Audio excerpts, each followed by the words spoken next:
Hi, I'm Nicole Franklin. I'm a registered dietitian here with the American Oncology Network. We are in the teaching kitchen and we're changing it up a little bit today. We're going to be baking a breakfast cookie.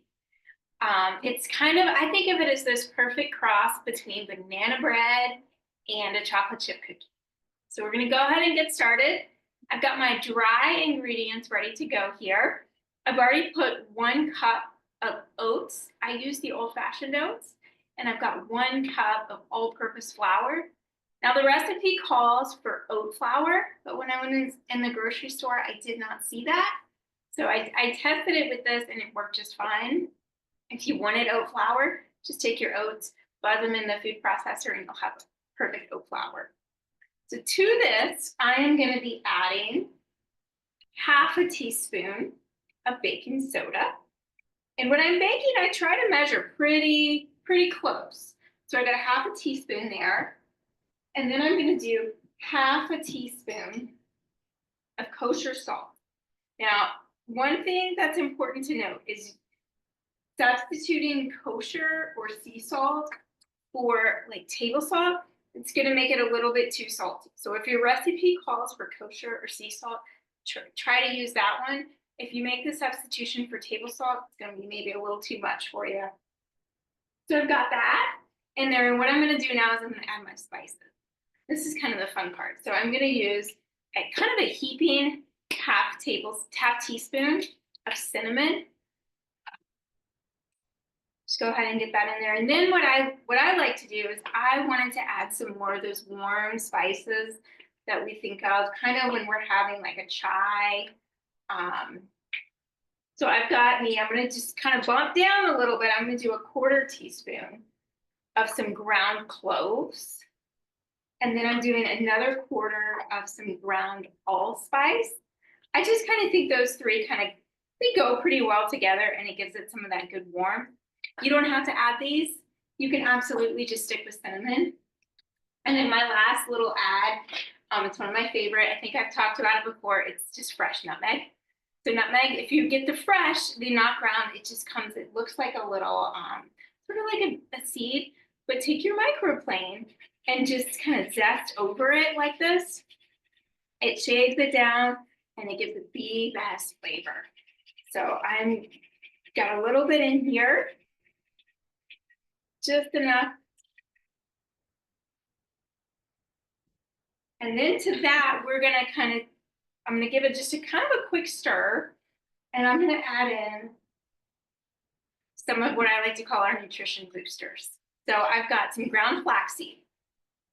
I've got 3 tablespoons of ground flaxseed, 2 tablespoons of hemp seed, and they're just gonna go right in here. Both, the flax and really chia and the hemp, good sources of healthy fats.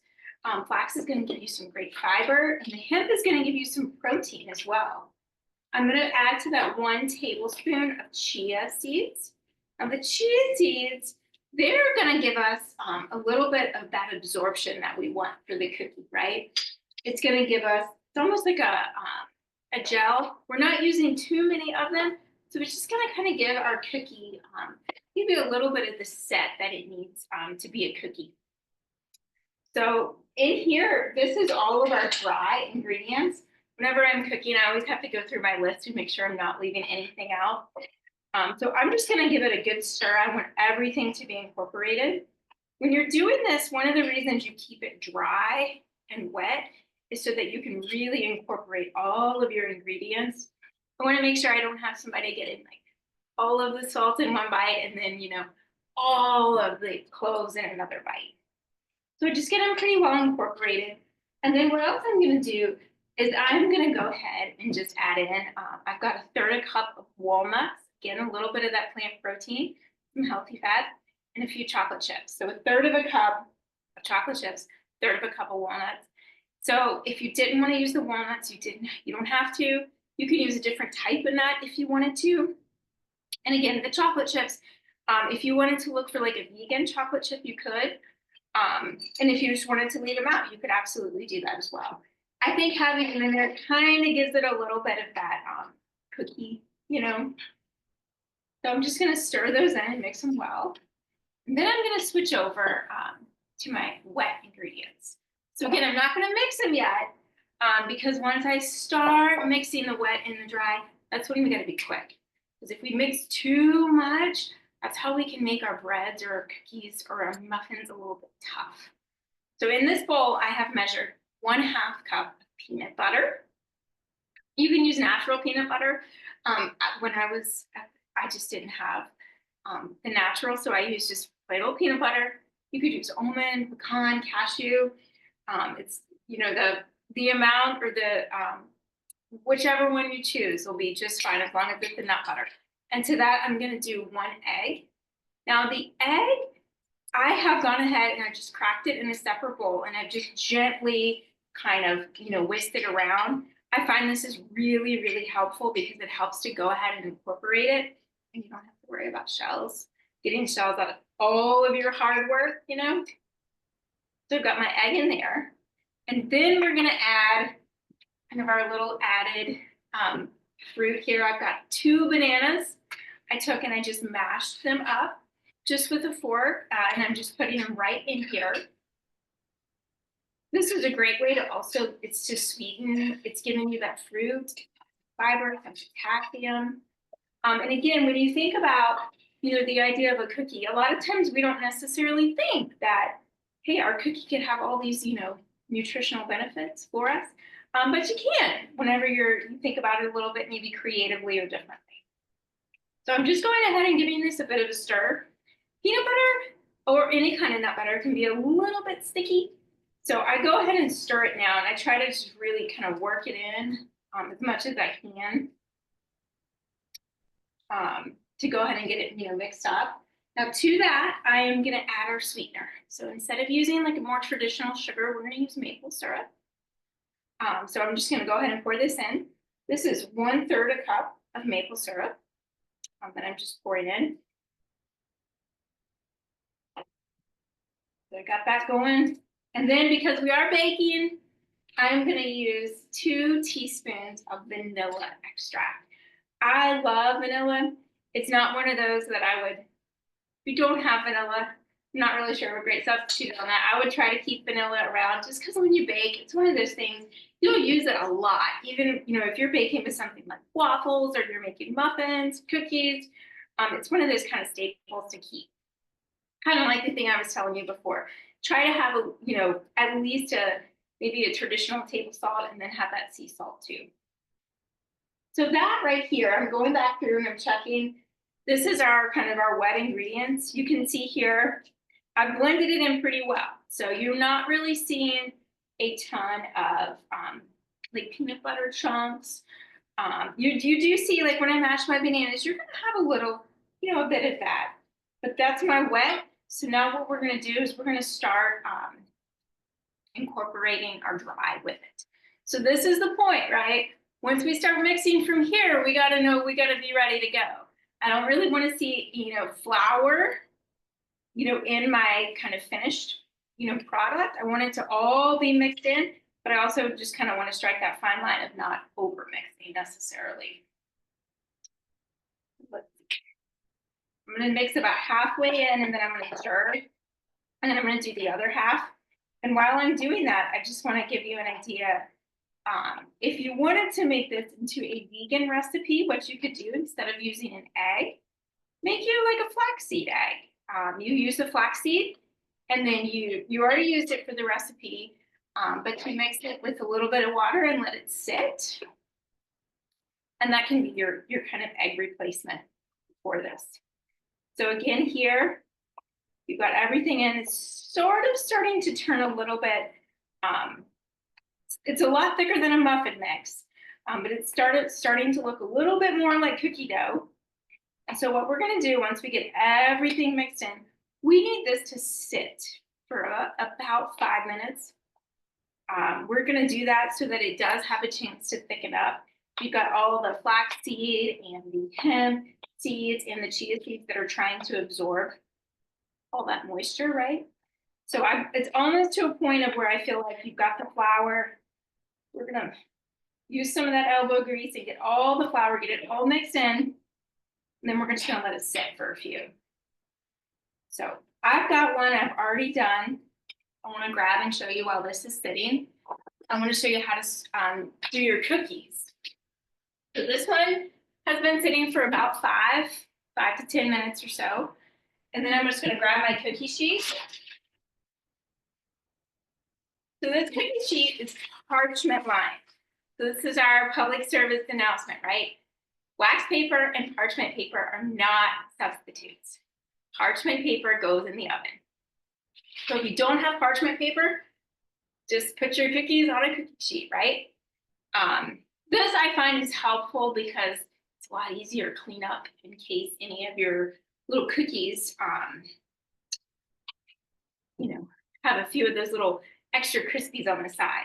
So all you do is you take I used about a 2-inch cookie scoop, and you just kind of put them down like this. Now, the cookies are not really going to be expanding a lot. They're going to pretty much stay in the shape that they're in right now. So what I've done is I kind of push it down just a little bit, not enough to where it's like a true divot. I just do it enough to kind of make it a little bit flat on top like a cookie. And so you can generally get about 14 cookies or so per sheet. It does, as you can see, it's too, I think it's a little too wet, maybe to use your hands and make a like a cookie ball. You could use a measuring spoon or measuring scoop if you don't have like a true cookie scoop. So this one was a little bit on the bigger side. I'm still going to flatten it out. It's going to be fine. But the little guys on the side, those are perfect. When they come out of the oven, you're the taste tester, right? That's one of the benefits of being the cook is you get to taste it and make sure you have a good cookie. So I'm going to keep scooping, and I'm going to tell you a little bit about how you can use this. Just like it says, it's a great cookie. It's also a great breakfast. Think about, on the go. A lot of us are busy, and we may not have prepped our overnight oats the night before, or we may not have time to make them that morning. So this is a great one to have around and on hand. It freezes really well. So you can make a big batch like I'm doing today. Make a big batch, and then just kind of pull it out as you need them. So again, they're not going to be sliding around a lot. They're not going to really be expanding much. So you can normally fit them pretty well on here. This might be about my last one. It might have been a little bit close with them. But from there, all we're going to do before we put it in our oven, and our oven was preheated to about 350 degrees, is I'm just going to top these little cookies with just a little bit of chocolate chips, if you like that. If you don't have to top them with, with anything. And I'm also going to follow with just a little bit of sea salt, just a little bit. This is great, if you are feeling like, we know a lot of folks sometimes will have those taste and flavor changes. And the flavor profiles, if you think about it, you've got the bitter of the chocolate, a little bit of that salty sweet going, and then you've got that crunch of the walnuts in there. So I'm just going to keep sprinkling and go ahead and try to get these going in the oven. They cook in the oven. The recipe says for about 10 to 14 minutes, but I find that my oven somehow takes about 23 minutes. It may also depend on the size of your cookies. If you, like I did a little bit bigger of a cookie, and if that's what you have done too, yours may take a little bit longer. And if you have a smaller cookie, certainly you may have a little bit, less time in there too. So what I've got is I'm gonna kind of step back and I'm gonna show you what a finished batch of our cookies look like. So I baked these a little bit earlier. I want to show you kind of what we're looking for. When you take them out, they're gonna look soft, but they're still gonna have brown around them. So if you kind of look on here, you can see like it is definitely set, but it's soft. That's their kind of wording. And if you look on the bottom, it's brown, but it's not. You don't want it to be like too brown. You want a little bit of that softness. plus it's set. So no matter how you use these, if you have them as a snack or a cookie, or if you eat them as breakfast, we hope you enjoy them. And thank you for joining us, and we'll see you next time. Thank you.